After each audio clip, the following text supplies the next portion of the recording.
Which players impressed us the most in the final week of the preseason? All that and more in this episode of Locked On Dynasty Football Podcast.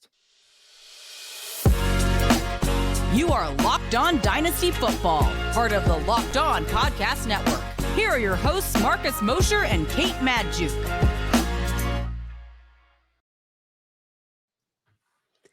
This episode is brought to you by Brightco Jewelry and Watch Insurance. Brightco brings you comprehensive, fast, and affordable jewelry insurance for as low as $5 per month.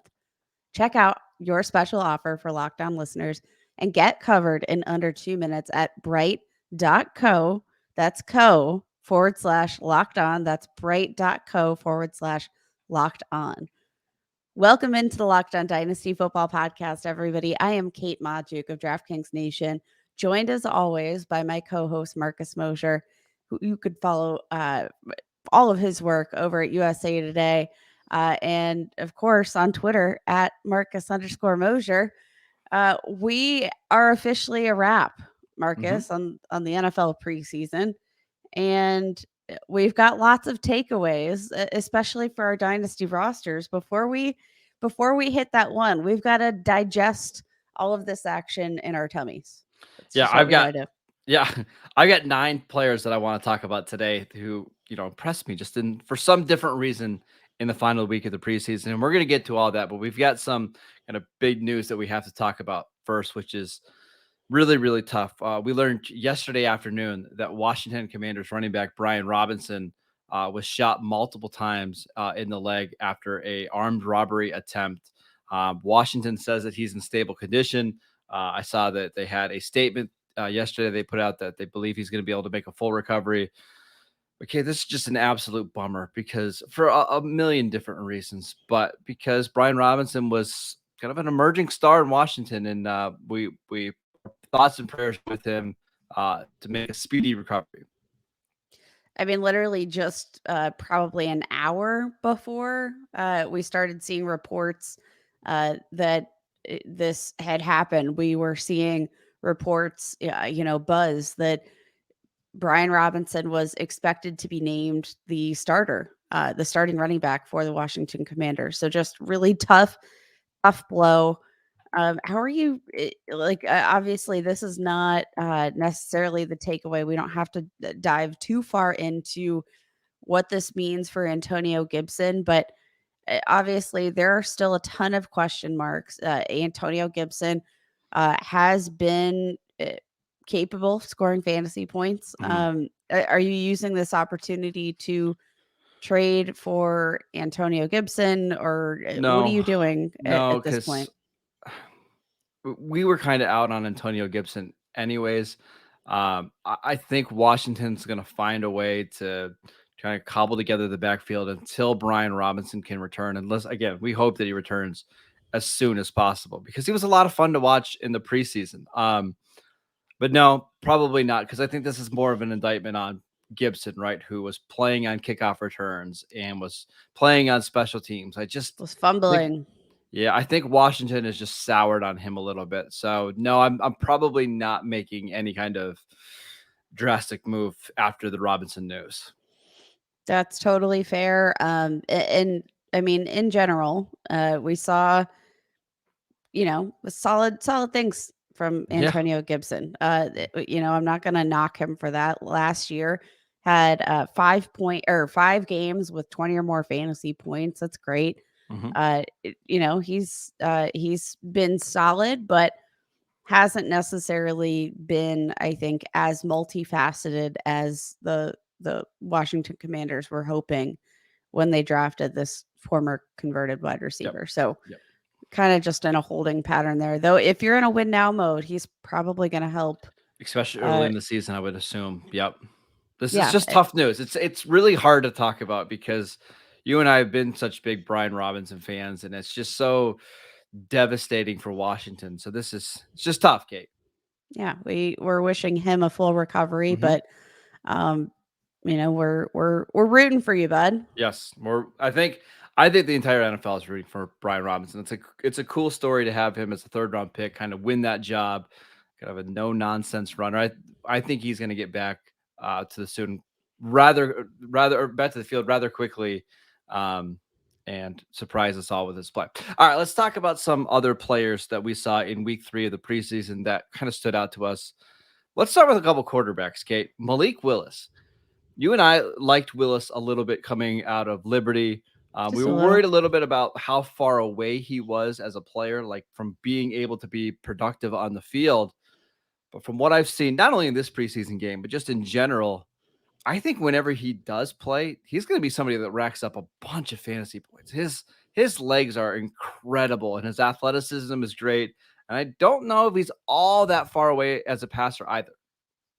Yeah, I don't think he's quite as far away as a passer as we might have expected. But I mean, like when we're talking about Malik Willis, we have to talk about the rush, right? Like that is the biggest takeaway here. Ranked top 5 in rushing yards for the entire preseason. Walked away with 132 rushing yards and a score on the ground to help his cause there, and ranked top 5 among all the every position in rushing in the preseason. Like beat out a good chunk of running back. So like that's the kind of upside we want to see, and I think especially considering who he's with in the offense, Yes. like Ryan Tannehill, I think is a great kind of fit for what he does. Cause I like Ryan Tannehill. We talk about him as a passer so much. We talk about, the efficiency that I think is a byproduct of what Derrick Henry can do. Mm-hmm. But like Ryan Tannehill actually kind of sneakily mobile and has that kind of fun element to his game. So, while I'm not going to necessarily call, Ryan Tannehill like the king of rushing, I think his skill set is kind of the perfect skill set for Malik Willis to sit back and watch as he develops further. Now, the question is, what do you do with him in Dynasty right now, though? Because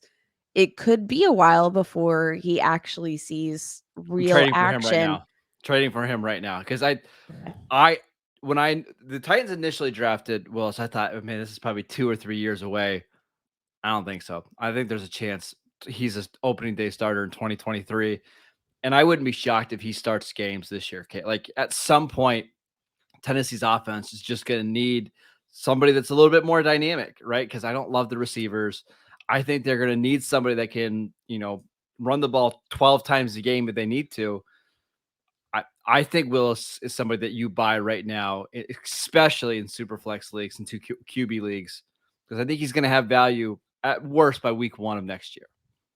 I mean, the interesting thing is, Marcus, looking at the contract situation for Ryan Tannehill, the Titans are in a bind. And looking at their financial investment in Ryan Tannehill, I have to say, like, it's going to take a lot, like very poor play to get Tannehill off the field, especially in 2022. I know that's not the case, but $57.4 million in dead cap for the 2022 season. Like there's no foreseeable way, like they are handcuffed to Ryan Tannehill for now. But Marcus, even in 2023, $18.8 million in dead cap. So it doesn't matter what you do with Ryan Tannehill, unless you get, maybe another team to help you out with some of that dead cap cost, kind of like the Browns did with Baker Mayfield, which we know was a huge challenge. And I think Tannehill's a more established guy than that, right? So he's absolutely more established, but finding a trade partner who's willing to take on the financial aspect of the contract when, it can be a challenge. So like, if they can't find their way out of that situation, are they willing to just eat the dust on that, like almost $20 million? I will say that there's only one more real year left on his contract, the 2023 season. The cap of the base salary is $27 million. I could see a team talking themselves into 1 year of Ryan Tannehill at $27 million. Like that's not absurd.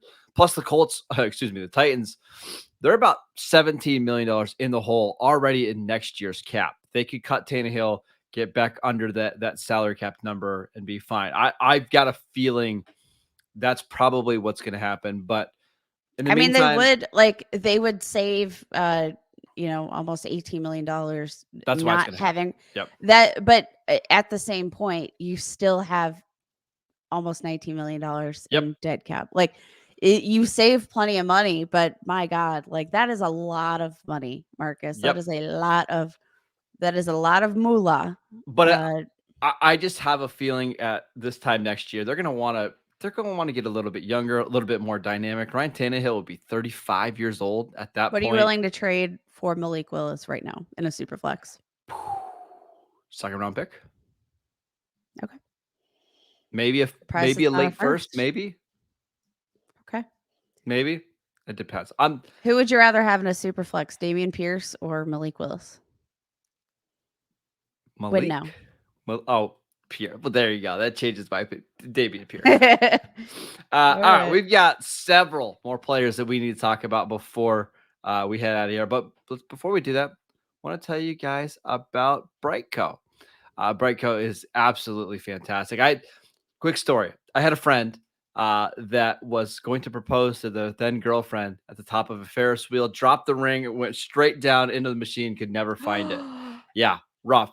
You don't want to be that guy. You don't want to be splattered all over the internet. The guys at Brightco Jewelry Insurance will make sure that you get a replacement for the full value of that ring, no matter if it's lost, stolen, or you happen to drop it down the Ferris wheel. Go to bright.co/locked on. It's the fastest and easiest and cheapest way to cover your butt with the best jewelry insurance in the business.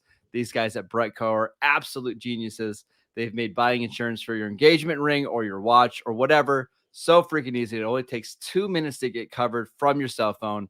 You won't find a better deal on great coverage that's super affordable. Bright.co/locked on. We all hate insurance. We hate dealing with it. But the guys at Brightco have made the whole experience so easy. For $5 a month, you get totally comprehensive coverage, and it won't take you more than 2 minutes on your cell phone. Check it out now. Bright.co/locked on. Again, bright.co/locked on. All right, let's run through a bunch of players really quickly. Kate, DJ Dallas. Fantastic work this season. First off, want to shout out just how well he's played. Ties Jason Huntley of the Philadelphia Eagles for the most rushing yards here in the preseason, averaging 5.8 yards per attempt. Just looks solid. We know Pete Carroll really likes him, but Marcus, I think the most interesting thing to talk about with DJ Dallas is the opportunity that he could have as a change of pace back. I think it's Rashad Penny's job as long as he's healthy. But Ken Walker, we know that he's rebounding from a hernia surgery. Just the door is open for DJ Dallas. He's a guy that, a lot of people liked coming out of the draft and just hasn't really seen that opportunity. He could be seeing it. And again, and if you think Seattle's offense is going to be bad, right? They're going to be down in a lot of games. They're going to have to be throwing. DJ Dallas makes sense as a kind of receiving back a little bit. Yeah, absolutely. I think he could be a sneaky flex play, at least to start the 2022 season. My next guy, Justin Fields. He played against the Browns backups on, I think it was Saturday night. 14 of 16, 150 yards, 3 touchdowns. Not moving him up because of a preseason performance, but he just looks so much more comfortable in this offense. It's clear that they're doing things to get him on the move, making easy throws for him. Just in general, I like what I've seen from Justin Fields. I think he's going to make that second-year leap that we have all been anticipating. Love that. Keeping on the quarterback train, Tua Tagovailoa. I love what we've seen out of him. Completed 80% of his passes in the preseason, 179 yards and a touchdown, but just looks confident. We saw that nice, a 52-yard bomb from Tyreek Hill, which was beautiful, Marcus, because, I think everybody expected if there was going to be a big play from Tyreek to Tyreek Hill, that, maybe it was going to be, a play where, you kind of design the ball, get it into Tyreek Hill's hands in space, and he makes the play after the catch. No, this was Tua, and this was Tyreek Hill, and just making that bomb play, which was fantastic. I think this offense is going to be really exciting, and I'm not overly impressed by any of the rushers. I know you've got a huge man crush on Rahim Moore, who I love. I love Rahim Moore, but the question is, does he stay healthy? No, I mean, listen, the thing is, we know that the answer is no, right? But that doesn't mean that he doesn't have value. Like I was telling you pre-show, like any game that Rahim Mostert is healthy, I'm gonna want him in my starting lineup in fantasy because he's a really good player and his speed is still incredible. He had 2 carries for 29 yards in the final preseason game. Mike McDaniel yanked him right out of the starting lineup. Like, I wouldn't be surprised if he's the starter. Well, yes, in because yards. Marcus, the wind could blow the wrong way, and this man shat. I know I can't quit Rahim Mostert. He's on almost every single one of my teams. I just think as long as he's healthy, which we know probably won't be very long, he's going to put up fantasy points, and he costs you absolutely nothing to get him right now. Yeah, I just think this entire offense looked really good in the preseason. I still think the backfield's going to be a mess. But like I think that's not going to be the focus of their offense. Like Yes. I think the focus of this offense is seeing what you have in Tua, and highlighting Tyreek Hill and what he can do. I just shout out to the whole Miami offense in general. They're going to be really fun this to watch. year. Like, yeah, I don't know. Jalen Waddle and Tyreek Hill on the same field, like Yeah. chef's kiss. I don't know if Miami is going to be like a serious playoff contender. But Yep, they are. I made my bold predictions yesterday, Marcus, and they were my playoff team to watch. I have the Bills winning the AFC East there, but I'm projecting that the Miami Dolphins will be sneaking in and stealing one of those final coveted wild card spots. I love it. I really, really hope you're right. While we're talking about Miami, just to kind of put a bow on this, Skyler Thompson. Okay, listen, I know you're not the biggest Skyler Thompson fan. It's fine.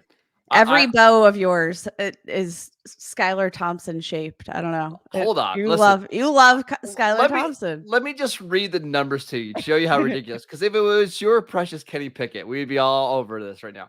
36 of 48. We've already inducted Kenny Pickett into the Hall of Fame, so like I don't even want to hear it, Marcus. 36 of 48 in the preseason. That's 75% completion percentage for you.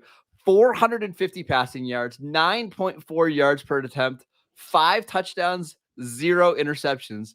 And the thing is, he's looked good doing it. Like, he's just been really accurate. He gets rid of the ball quickly. The arm isn't, it's not spectacular, but he just puts it where the receivers need to go get it. I'm not saying to go out and trade for Skyler Thompson, but if Tua does flop this year, I wouldn't be surprised if Skyler Thompson ends up starting a game, because to me, he looked infinitely better than Teddy Bridgewater in the preseason. I kind of think Skyler Thompson's got a little something to him. I think that's fair. Although, Marcus, I'm going to kind of swing this back to what Miami is building and that offense in general. I think this offense is going to be built for success, and that they're putting all of the right weapons in place to just have a successful system that doesn't necessarily all rely on the back of Tua specifically, or Jalen Waddle, or Tyreek Hill.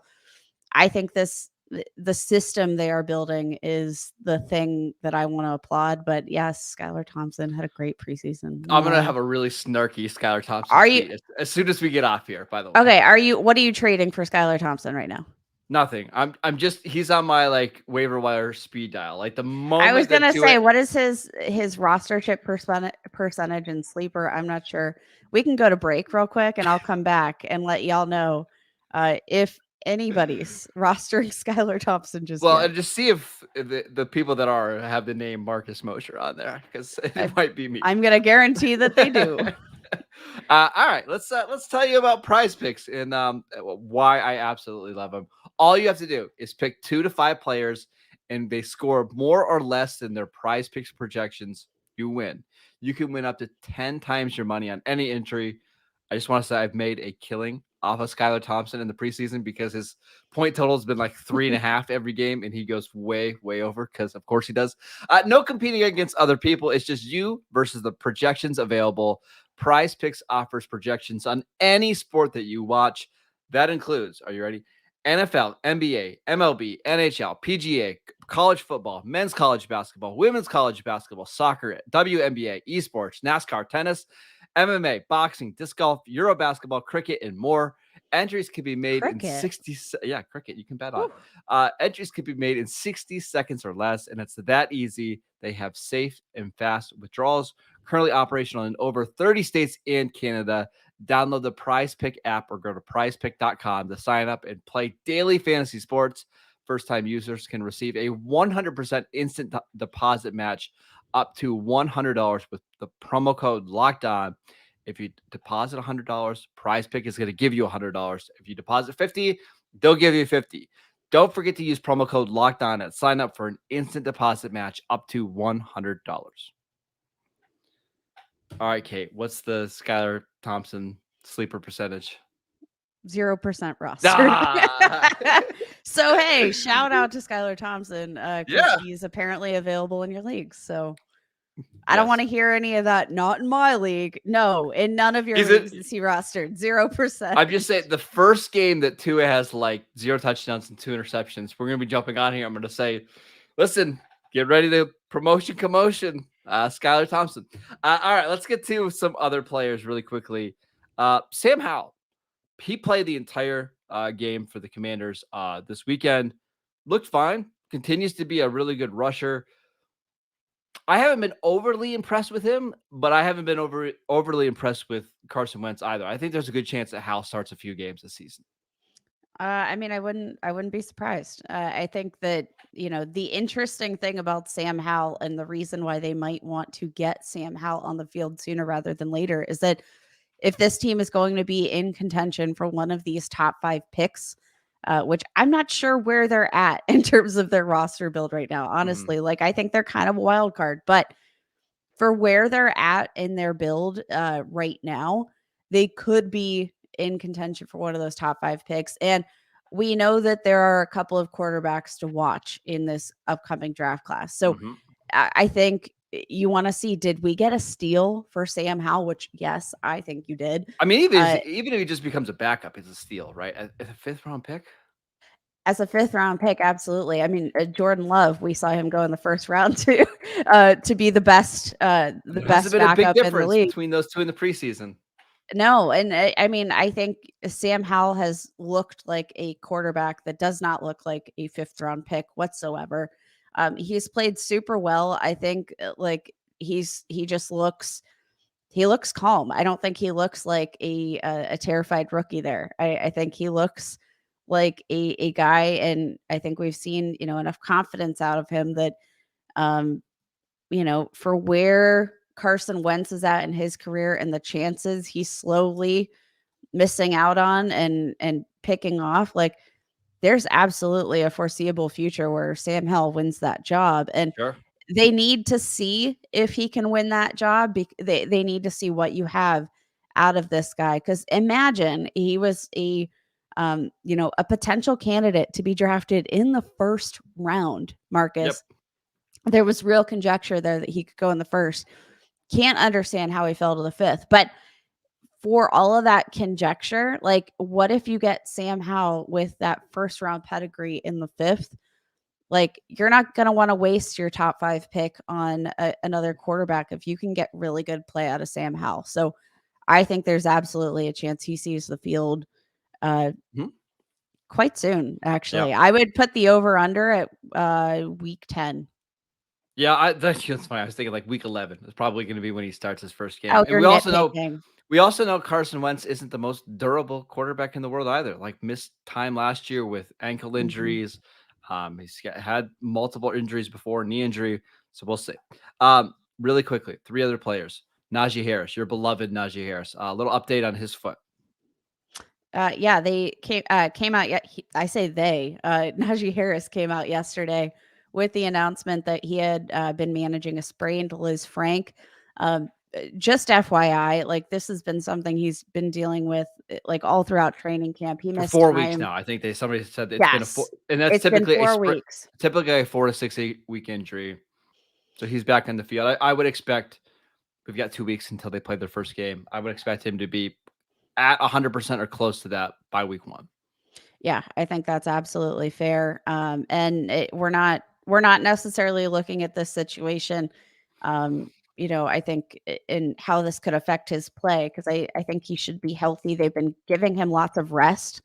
It's not like he's been playing through that list, Frank, and came out and they had no reservations about keeping him on the field for the first half of yesterday's game. So I'm not currently concerned about that status whatsoever. Neither am I. Denzel Mims exploded in what's probably his last game with the Jets. I think he's a sneaky guy to add right now before he gets traded or released. He is available in plenty of leagues, Marcus. I told you I was very excited. I made several waiver claims on Denzel Mims that processed Saturday morning. So I was flying high all weekend, very excited. But Denzel Mims, I mean, we've seen flashes. Again, there has been an issue in terms of the opportunity, but he's got the draft pedigree. We have seen some upside for him. He's rostered in just 6% of sleeper leagues right now. 6%. And I don't know. I'm not going to say that we are going to necessarily 100% see him on a team. We had Robert Saleh come on yesterday and say he's going to be here. But man, if Denzel Mims goes to a team with need at the wide receiver position, like your coveted Cowboys, who have just been marred with injury, or even the Green Bay Packers, Marcus, Sure. like I think Denzel Mims comes in and he's already competing with Allen Lazard. Allen Lazard. What about Cleveland? Like, what if he's the number 2 for Cleveland? That would be a great pickup for Cleveland. A fantastic pickup for Cleveland. Because, I mean, Anthony Schwartz, haven't seen much out of him. Like, that's a team that we need to see depth at. Like, there's just no depth in really any aspect of the word. But yeah, Marcus, I'm well, I think we're going to get some news on Denzel Mims early in the week. So we'll see. Just keep an eye out on him. One more guy, Geno Smith. Pete Carroll announced after the Seahawks preseason game to the Cowboys that Geno Smith would be the starter. I think we were kind of expecting that. I watched that game. Geno was fine. Like and that's how bad the Seattle situation is. If you're just fine, you were going to win the job because Drew Lock was all over the place. 3 interceptions against the Cowboys' third-string defense. I'm not sure this decision was even tough for Pete Carroll. I think Geno won this by a lot. Yeah, agreed. Like I have nothing else to add to that. I'm not sure how Geno's going to do at getting the ball to like DK Metcalf down the field, but I will say Tyler Lockett played in this game, and they had like 2 back-to-back throws that were like perfect. And maybe it won't be quite as bad as we're anticipating. I do think Geno's the right quarterback there. It's just not an exciting option. I don't think he's going to add value to the receivers or the offense in general. Yeah, I think that's fair. Okay. That's about as nice as things we can say about the status quarterback competition in the league right now. All right. That is it for today's show. Thank you for making Locked On Dynasty your first listen today. Now make your second listen to Locked On Fantasy Football Podcast to find the intellectual fantasy expert Vinny Iyer, who brings over 20 years of NFL experience and a unique angle to give you the moves no one else has. Get ready for your fantasy draft with Locked On Fantasy Football. You can follow our show wherever you get podcasts. Also, check us out on YouTube, Locked On Dynasty over there. You can follow the show on Twitter at Locked On Dynasty. You can follow Kate at FF Ball Blast. I'm at Marcus_Mosher. Matt and Ryan will be back tomorrow, and we'll see you guys later in this week. Bye, everybody.